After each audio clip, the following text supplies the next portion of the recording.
Next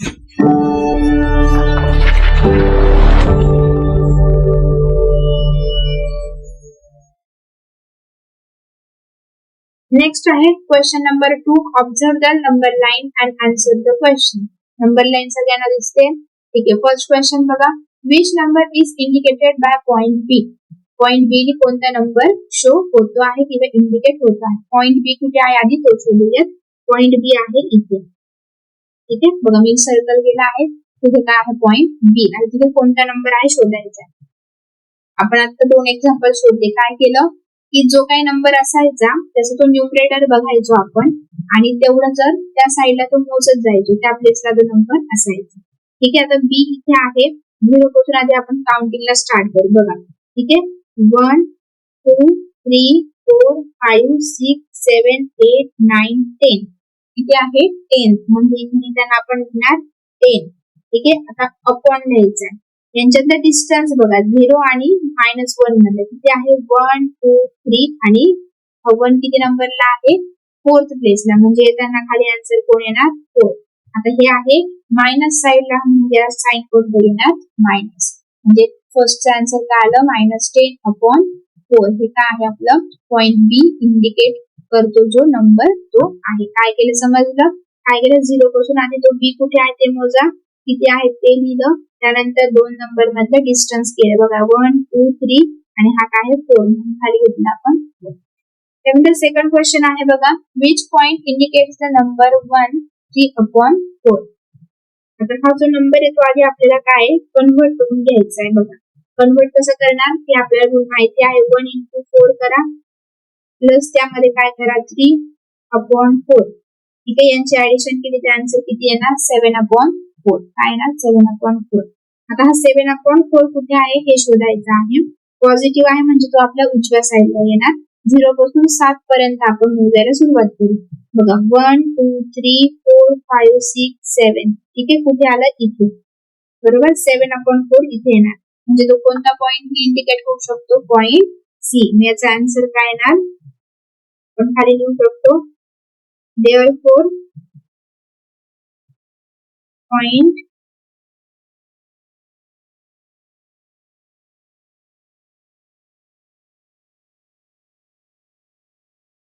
आपण ते लिहूया. therefore point this number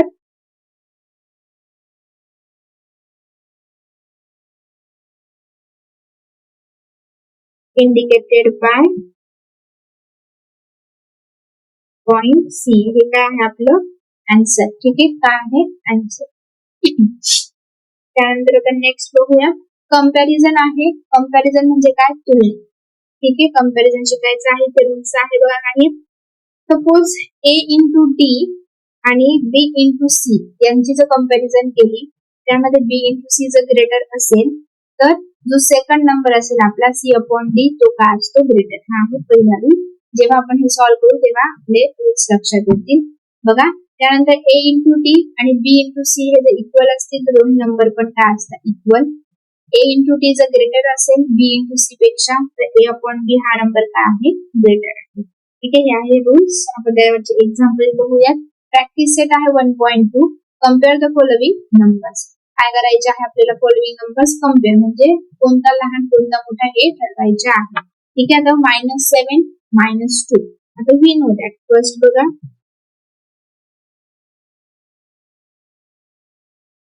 we know that.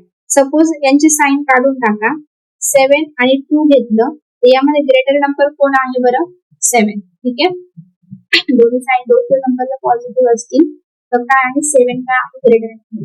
पण इथे दोघांना काय आहे मायनस साइन. काय आहे मायनस साइन. जर मायनस असेल तर जो छोटा नंबर असतो तो काय असतो ग्रेटर. इथे कोण येणार -2 ग्रेटर. का ग्रेटर येणार आपण नंबर लाईन माहिती ना आपल्याला. बघा इथे 0 असतो इकडे -1 -2 -3 असे असतात. बरोबर. तर हे जे -2 जे नंबर असतात आता इकडे जर आपण पॉझिटिव्ह धरले ना तर हे नंबर काय 1 2 3 बाकीच्या नंबर पेक्षा छोटे आहेत. पण या मायनसला काय ह्या मायनस छोटे नंबर मायनस जे असतात ना हे -1 -2 यांनाच इम्पॉर्टंट आहे. ते काय असतात ग्रेटर कारण ते 0च्या काय आहे बघा इकडे जवळ आहे. म्हणून याचा आन्सर काय येणार, -2 इज ग्रेटर दॅन -7. दोन्ही नंबर जर मायनस असतील, निगेटिव्ह असतील, तर जो छोटा नंबर दिसतो ना आपल्याला, फक्त थोडा वेळ साइन हाईड करा. 2 इथे काय आहे, 2 आणि 7 यांच्यामध्ये कोण 2 छोटा आहे, पण जर मायनस साइन दिलं तर -2 काय येतो, मोठा येतो, तो काय आहे, ग्रेटर. नेक्स्ट आहे बघा 0 आणि -9/5. ठीक आहे, नंबर लाईन मध्ये बघितलं तुम्ही परत बघा, इथे आहे 0 आणि इकडे सगळे मायनस वगैरे होतात. -9/5 इकडे कुठेतरी येणार. ठीक आहे, 0 जो असतो हा सगळ्या निगेटिव्ह नंबर पेक्षा काय असतो, ग्रेटर असतो. हा रूल आहे, त्यामुळे काय 0 इज ग्रेटर दॅन -9/5. 0 आहे तो निगेटिव्ह नंबर पेक्षा ऑलवेज काय असतो, ग्रेटर असतो. त्यामुळे याचा आन्सर हे आलेला आहे. त्यानंतर बघा 40/29 आणि 141/29 आहे. यामध्ये ग्रेटर शोधायचा. डिनॉमिनेटर काय आहे, सेम आहे, त्यामुळे काय करा, डायरेक्ट न्यूमरेटरचं कंपॅरिझन करा. आता 40 आणि 141 मध्ये कोणतं काय, 141 म्हणजे हा नंबर काय आहे, ग्रेटर. ठीक आहे, जर डिनॉमिनेटर सेम असेल तर आपण डायरेक्ट त्यांचं कंपॅरिझन करू शकतो. त्यानंतर नेक्स्ट आहे बघा -25/8 आणि -9/4. आता इथे डिनॉमिनेटर सेम नाहीये, त्यामुळे आधी डिनॉमिनेटर काय करायचे, आपल्याला सेम करायचे आहे. 8 आणि 4 मध्ये काय रिलेशन आहे बघा. सपोज या 4 ला मी जर 2 मल्टिप्लाय केलं तर आन्सर किती येणार, 8. मीन्स इथे पण 8, इथे पण 8. डिनॉमिनेटर काय होणार, सेम. आपण सेम करूया. -9 × 2/4 × 2 equals to -18/8.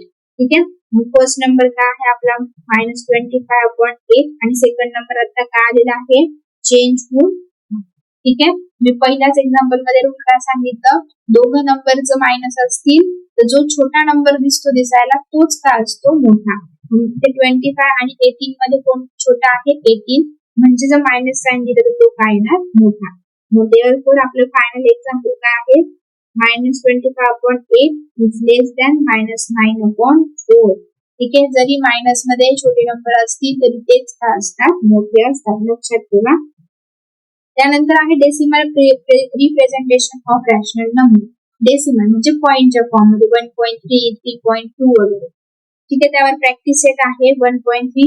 Write the following rational number in decimal form. Rational number दिले आहे आणि ते डेसिमल फॉर्म मध्ये आपल्याला लिहायचे आहे. फर्स्ट एक्झाम्पल बघा 9/37. आता हे डेसिमल फॉर्म मध्ये कन्वर्ट करताना आपल्याला काय करावं लागतं, डिव्हाइड करावं लागतं. ठीक आहे, तर ते डिव्हाइडच्या फॉर्म मध्ये लिहू. 9 इथे घेणार आणि हा डिनॉमिनेटर आहे 37 तो इथे घेणार. म्हणजेच काय, ह्या 37 ने आपल्याला 9 ला काय करायचं आहे, डिव्हाइड. 37 च्या टेबल मध्ये 9 नाहीये, त्यामुळे पहिले डिव्हायडेशन आपण कशाने करणार, 0. ठीक आहे, इथे येणार 0. आता काय घेणार आपण, पॉइंट, त्यामुळे इथे घेतला 0. इथे तयार झाले 90. 37 च्या टेबल मध्ये 90 आहे का चेक करा, नसतील तर 90 पेक्षा लहान नंबर कोण शोधणार. मग आता आपण इथे काय करू, 37 चा टेबल तयार करू. ठीक आहे, 74. सगळा टेबल तयार करायचा नाही, 1, 4, 5 पर्यंत केला तरी चालतो. ठीक आहे,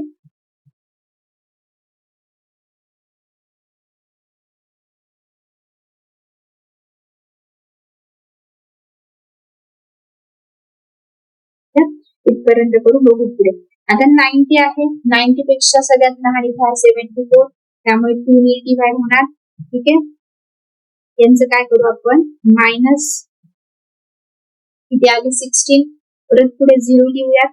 160 आहे का, नाही, चेक करू आहे का 160, आहे 185. 160 पेक्षा लहान कोण आहे, 140. किती नंबरला आहे तो, 4.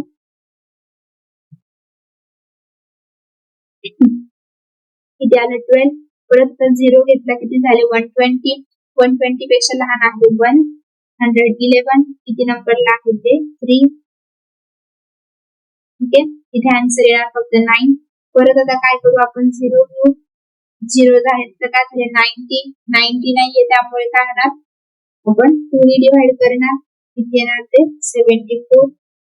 74 मायनस केले तर किती येणार, 16. परत 0 लिहूयात. 160 नाहीये, त्यापेक्षा लहान कोण आहे, 4. किती आहे तो 148. परत यांचं मायनस केलं तर आन्सर येणार 12.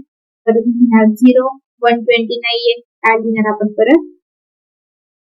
ठीक आहे, परत 9 आला. आता रिपीट होत चाललेलं बघा, रिकरिंग होतं म्हणजे परत परत तेच नंबर आपले डिव्हायडेशनचे आन्सर येतो आहे. हे एक्झाम्पल किती पण पुढे सॉल्व्ह केलं तरी त्याचं 0 रिमाइंडर येणार नाही. मासे जे नंबर असतात त्याला आपण रिकरिंग म्हणतो. म्हणून देअरफॉर 9/37 याचा आन्सर काय येणार बघा, 0.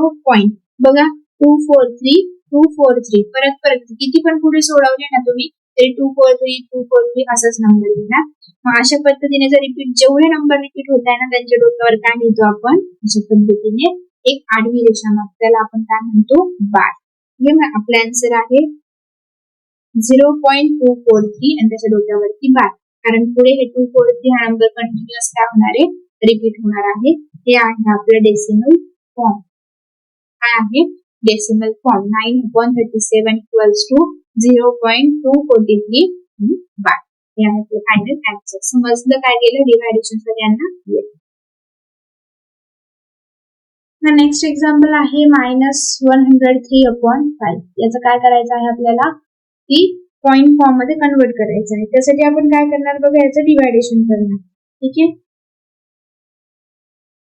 103/5.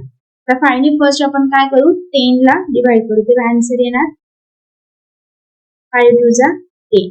परत आपण इथे 0 घेणार. ठीक आहे, 0 घेऊन मग हा येणार इथे 3. 3च्या पुढे परत आपण काय करणार, इथे एक पॉइंट घेऊन 0, 30. 5 6 चा आपला आन्सर हे आलेला आहे. मीन्स 103 -103/5 याचा फॉर्म काय आलेला आहे, 20.6. बट याला मायनस साइन आहे त्यामुळे त्याला आपण काय येणार, हे आहे आपलं फायनल आन्सर. समजलं. तर नेक्स्ट आहे इररॅशनल नंबर. इररॅशनल नंबर मीन्स काय, √2, √3, √5 असे जे नंबर असतात त्यांना आपण इररॅशनल नंबर म्हणतो. ठीक आहे, त्यामध्ये हे बघा प्रॅक्टिस सेट 1.4 आहे. The number √2 is shown on number line. Steps are given to show √3 on the number line using √2, filling the blanks, the boxes properly and complete the activity. ठीक आहे, एक्झाम्पल सगळ्यांना दिसतं आहे. आपल्याला काय करायचं आहे, फक्त जे ब्लँक्स आहेत ते भरायचे आहेत. बघा फर्स्ट लाईन बघा, the point Q on number line show the number dash. आता इथे बघा डायग्राम दिसते आहे. पॉइंट Q कुठे आहे, पॉइंट Q इथे. तो कोणता नंबर शो करतो आहे, √2. मग लिहा इथे √2. ठीक आहे, नेक्स्ट बघा, the line perpendicular to number line is drawn to the point Q. ठीक आहे, point R is at unit distance from Q on the number line. ठीक आहे, right angle triangle ORQ is obtained. ठीक है, OQ equals to 2, OQR equals to 1 by Pythagoras theorem. तो त्यांनी complete केलेला आहे. इथे व्हॅल्यू टाकायची आहे. बघा फर्स्ट काय आहे, OQ². OQ कुठे आहे बघा, OQ इथे, बरोबर. याचे डिस्टन्स किती आहे, O to Q डिस्टन्स किती आहे, √2. त्याचा डिस्टन्स किती आहे, OQ चं सॉरी 2 काय आहे, 2 मीन्स 2 चा स्क्वेअर. त्यानंतर आहे QR. बघा QR इथपर्यंत त्याचं डिस्टन्स किती आहे, 1 त्याचा स्क्वेअर. 2 चा स्क्वेअर किती आहे, 4. 1 चा स्क्वेअर काय आहे, 1. ठीक आहे, मग 4 + 1 किती येणार, 5.